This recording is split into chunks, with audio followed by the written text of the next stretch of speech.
The Scienlodic P1500 is a red light therapy panel from a new company out of China. Now the company's selling direct to the Western world with free international shipping, and I decided to see what the shopping experience is like and whether you should consider this Chinese company over, say, an American company. So let's have a look. Okay, so first up, what do you need to know about Scienlodic? Now, I hope I'm saying that right. I don't know what it is with me and red light therapy company names. Some of them are just really hard to pronounce, or I just can't pronounce them. So apologies if I'm saying that wrong. Anyway, it's a new company. They're selling a bunch of red light therapy products. They actually have 3 different size panels. This is their mid-sized one, there's a smaller one, and a much larger one.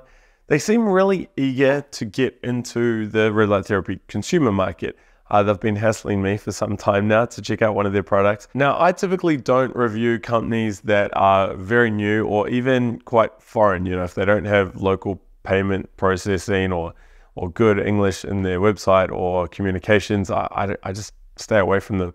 I decided to give these guys a crack because, yeah, like I said, they've been at me for a while. They seem really keen to get into the space. And I thought, you know what, let's give them a try. So they do ship internationally, and they are shipping from both their Chinese and also their American warehouse, which is a good thing. And they accept PayPal and credit cards as well, which is good. Now, when we look at the panel, and the first thing I need to point out here is this big white blob. There's nothing wrong with the panel. It is simply a reflection from my studio lighting. I couldn't figure out how to get around it. Now, the reason you're seeing this on the panel is because this panel is actually made out of aluminium.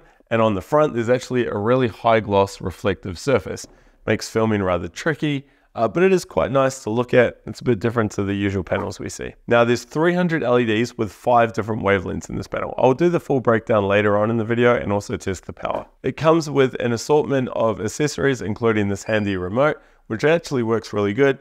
You can use this remote or the control panel to dim the lights and also activate pulsing. Now it measures 35 inches from top to bottom, 11 inches across, and you will notice that there is a bit of a gap between these LED clusters. That will mean that you're not getting the best light coverage in this panel. We've seen that in the past with some older generation panels, so a bit of a shame that it's not all one big cluster. Finally, it does offer modular support, so you can get more of these and link them all together, which is great. All right, let's get my spectrometer out and see what is happening from a power and wavelength point of view. Okay, so there are 5 wavelengths in this panel. Now, most of the light, I think it's about 75%, is going to the 660 and the 850. So when you have majority of the light going to 1 or 2 wavelengths, it's always hard to get a good representation on screen of what is happening now. So this chart does a pretty good representation of showing what's going on. So we see a peak here of 643, which is an odd sort of number, and then another one of 658. So that'll be your 660 wavelength. When we come down to the near infrared, we see 810. So this particular reading is obviously right over an 810 because there's not a lot of 810 nanometer light coming from this. And then we come over here and we see the 850. Now what I can do is just run the red to get a better look at the red light. Okay, so here, we see the 643 and the 660. So you are actually getting a good spread of light from, say, 640 through to, it drops off pretty quick, maybe 665. That's all in your red range. Let's have a look at the near infrared. Okay, this is a good graph. So again, peak at 810 through to the 850. So you're actually getting a good range of near infrared light, maybe from 805 right through to 865-ish. What was interesting though, it looks like the near infrared LEDs are a lot less powerful than the red light. So if I run both of them, most of the readings I get on screen are showing a lot more light going into the red range than the near infrared range, which is a bit of a bummer because the near infrared does penetrate deeper. A lot of research behind the near infrared light, but as you can see in these graphs, relatively we're getting a lot more energy going into the red light compared to near infrared. Hey guys, if you're enjoying this video, please let me know below by hitting the like button. And also while you're down there, hit subscribe. You'll get notified of new reviews and red light therapy updates. Okay, so I've crunched the power numbers. Now the peak power reading was 80 milliwatts over centimeter squared, and the average was 68 milliwatts over centimeter squared. There's nothing wrong with these numbers unless you're going for an ultra high powered panel, in which case you will find that they're maybe mid-tier. There are a lot higher numbers than that on the market today. Overall, I had a total therapeutic output of 98 watts. These numbers do make it more in line with some of the panels I was testing a couple of years ago. My main issue with these numbers, however, was how different they were to the claimed or the marketed figures. For instance, on the Scienlodic website, it was claimed that this was putting out greater than 180 milliwatts of light. Remember, I had an average of 68 and a peak of 80, so we're not even close to those numbers. I don't know what distance they were using, and I don't know what meter they were using, but that's something to point out. Even in the manual, it stated that at 6 inches, you were getting about 150 milliwatts of light. Again, we're not even close to those figures. Still though, you are going to get an adequate amount of therapeutic red light, so it's not a problem. It's just a difference in what's been marketed and what's actually happening. As for EMF, no issues there. And I also tested the sound. That came out at a reading of 48.6 decibels, which is actually quite good. However, I was quite surprised. I thought it was going to be much higher than that. The fans did have quite a dense whir going on. And another thing I should point out is the button presses do have a really loud beeping sound, which is a little bit annoying. Okay, so what about price? Now, I do need to mention that I was told they were dropping the price down to $1,300, meaning a discounted price of about $1,170.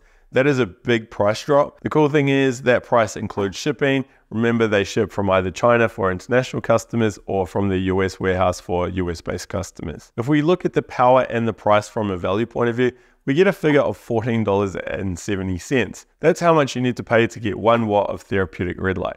Lower is better. And if they do lower that price, that brings the value figure down to $11.90. Now, these numbers are still quite high. If you look at the shopping tool I have over at Light Therapy Insiders, you'll see that the top 10 wall panels are all well under the $10 mark. As for stands, there are 3 stand options. You can get a floor boot or a horizontal stand that sells for $400, or you can get a motorized stand, which is $700. Those prices are quite high, but at least those stands are available. Finally, the panel comes with a 3-year warranty and a 60-day return period. Okay, so what do I like about this panel? Well, it is a good width. I'm really preferring wider over narrower panels. Another cool thing is the power plug is right down the bottom. Finally, I wish every company did that, so good job, Scienlodic. Free international shipping is always a plus. 5 wavelengths in here is also good, though remember, not much energy is going to those other wavelengths outside of 660 and 850. The included accessories were great and came in nice packaging. It even comes with a remote with the battery, which is always a big plus, and a really good manual, so it's great for first timers. Now for what I don't like, and there are a few things here. The control panel, though it's rather easy to work, it could be done better. It's a little bit outdated in terms of what we're seeing in the market these days, and those beeps that I mentioned earlier are quite loud. Plus, I don't really like the green light from the control panels. I much prefer the red. The gaps in the LED clusters are a bit of a bummer, something I didn't think we'd see anymore in the market. Stand pricing, though there are a few options, was super high, and just price overall was quite expensive. Remember, this is a new company and they're based in China, so there is a risk element here. What's support going to be like? What happens if there's a warranty issue? Are they still going to be around in 2 or 3 years? Typically, people go straight to China to save money, but you're not really saving that much money with this panel compared to what you can get from, say, an American company. I do need to mention that dealing with the staff from this company was a positive experience. You can tell they're very eager to help and they're passionate about red light therapy. However, it is quite clear you're not dealing with someone who is a native English speaker. It's the same for their website. If you spend some time on their website, you'll notice a few spelling mistakes and a few headlines that don't quite make sense. So overall then, what do I think? Well, in all honesty, I think there are better options out there.